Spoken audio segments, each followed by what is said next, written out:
Hi everyone, I am back with my January favourites.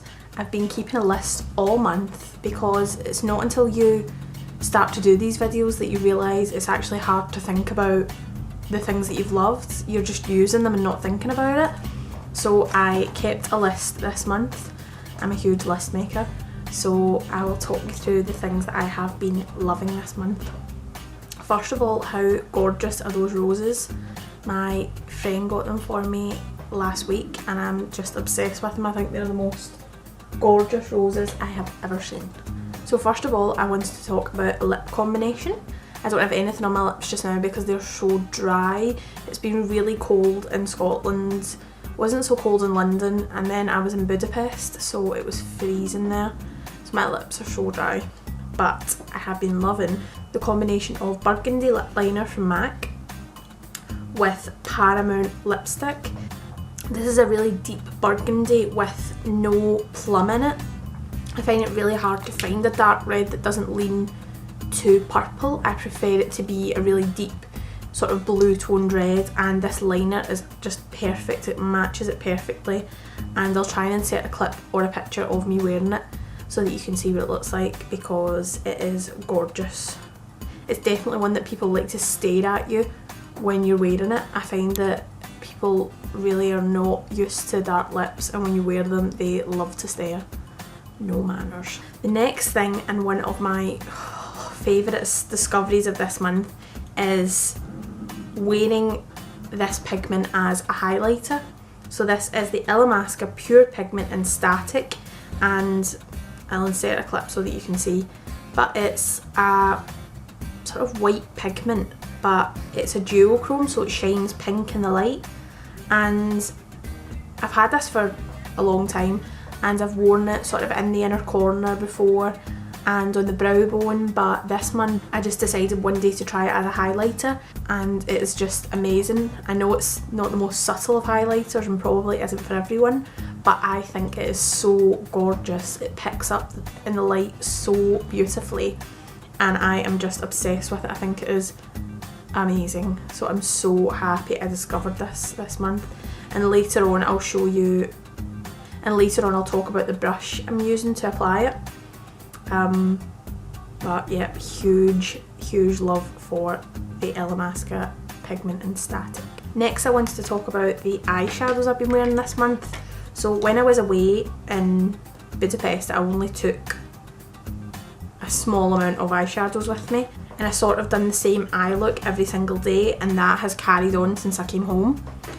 So I have been wearing vanilla these are all from MAC. I've been wearing vanilla eyeshadow from MAC all over and up to the brow bone, and then I take Uninterrupted. This is a Pro Longwear eyeshadow from MAC, and that's sort of a mustardy tone. It's one of my favourite eyeshadows. I'm sure I've talked about it before.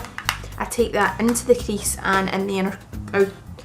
I take that into the crease and on the outer corner and blend it below the eye. And then I take a deep brown, and my go-to has been Ground Brown from MAC. I think this is a pro shade, but any deep brown will work. This is just a matte, all matte shades. This is just a matte shade with such high pigment. That's why I love it, because you don't need to build it up. It's so pigmented. So I've just been wearing that look. It's kind of similar to what I'm wearing right now, just really quick and easy matte shades. And normally I'm a big fan of the shimmer, so it's strange for me to just be loving matte shadows, but those three, I just think they're so perfect. I think they look so great, and it looks like you've put a lot more effort in than you have. So the next thing I wanted to talk about, both of these products I've talked about before, but only this month did I start using them together. So it is the MAC Prep and Prime Natural Radiance Primer in the pink, and the MAC Mineralized Moisture Foundation.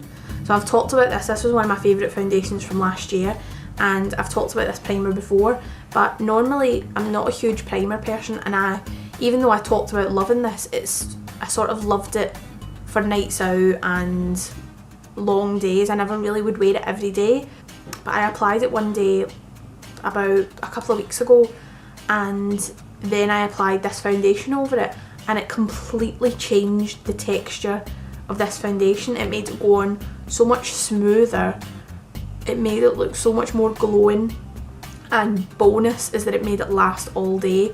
So while I love this foundation, it doesn't really last all day even though my skin's dry. I think it's just the nature of really dewy foundations, and to be honest, it's not a big deal for me. I don't really want my skin to look totally flawless all day. It's not realistic and it's not something I worry myself about.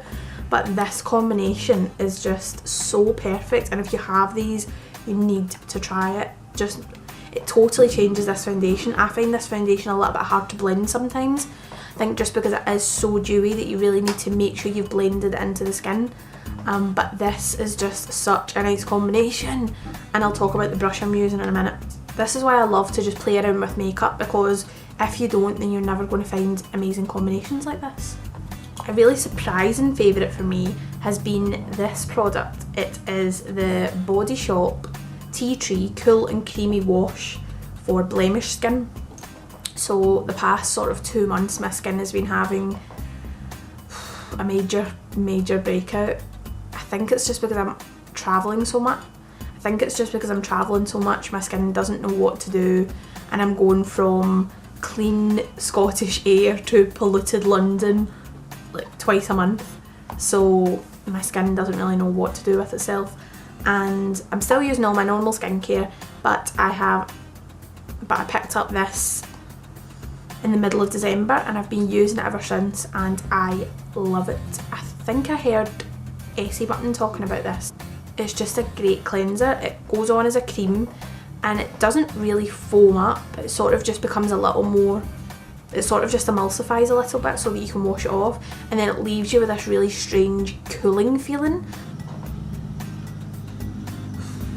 There are workmen outside and they are killing me. So yeah, I really like this, and the most important thing for me is it doesn't leave my skin feeling really dry. It says on the front, get skin spotlessly clean without over drying, and I would say that is exactly what it does. I'm not sure if it's really cleared up all my blemishes, but I think it's definitely helped, because it just gets my skin really clean. So surprising and amazing Body Shop find, and really cheap. I think it was about £7.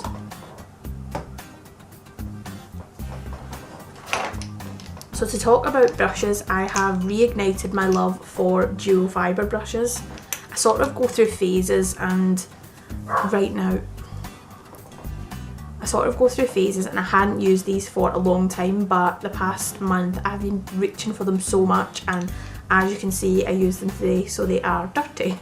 So this is the MAC 130 brush, and it's the small dual fibre, and I've been using that for the static pigment as a highlight. I'm actually wearing it today, but I don't know if you'll be able to, if it'll pick up. But what I do is I dip it into the static pigment, and because the fibres are so dense it doesn't pick up a lot, and then I spray it with Fix Plus or MAC charged water or just water, and then I apply it onto the skin, and I am obsessed. I love this brush. I'm so happy that I'm using them again. Then I have been using the 188 brush. This is the small, I guess the medium dual fibre, and I've been using this, I'm sure you can tell, for blush, and it just gives you such a nice, and it just applies the product so sheerly that it just makes, if you've got a blush like Plum Fully from MAC, I love, but I find it's hard to use with a natural hairbrush because it picks up a lot, whereas this just applies it really nicely and gives you more of a sheer finish. So I have been loving this, and I actually love this for foundation as well. And then finally is the Big Daddy, which is the MAC 187 brush, and this is the huge dual fibre. I hadn't picked this up for a long time because I just didn't really know what to use it for a while, but when I discovered the combination of the MAC Prep and Primer and the Mineralised Moisture Foundation, I tried applying the foundation with this brush, and it was so good. So I use it for that for a while, and then I have two of these, and I've been using this one for bronzer. So, and the same as what I said about this brush, it just applies the product really sheerly. You can build it up, but you're not going to get too much where you slop it on and then you've got a big brown mark on your face. So I'm really pleased that I'm using these because it's such a waste for them just to be sitting. So MAC Duo Fibre brushes are winning my heart this month. I got the Dr. Andrew Wildfort Origins Mega Bright Dark Spot Correcting Night Mask. That's a long name. I got this just before Christmas and it's a mask that comes in a tub.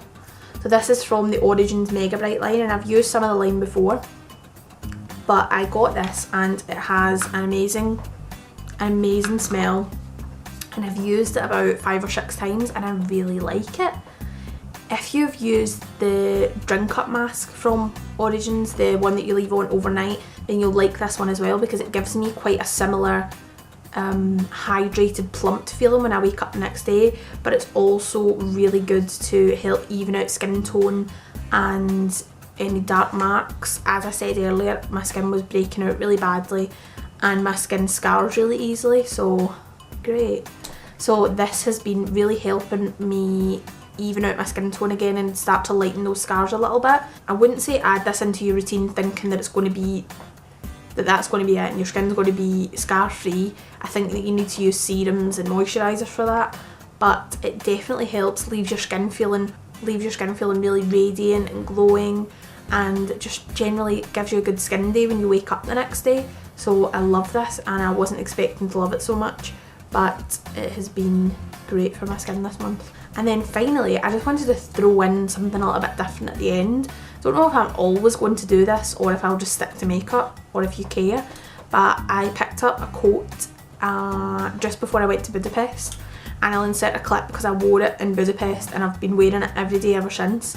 And it was a coat that I had saw someone on Instagram post about it, and I thought it looked really expensive. I thought it must be like an expensive coat, or I at least thought it maybe was from Zara or something, because normally I love Zara coats, and it turned out it was from Primark. So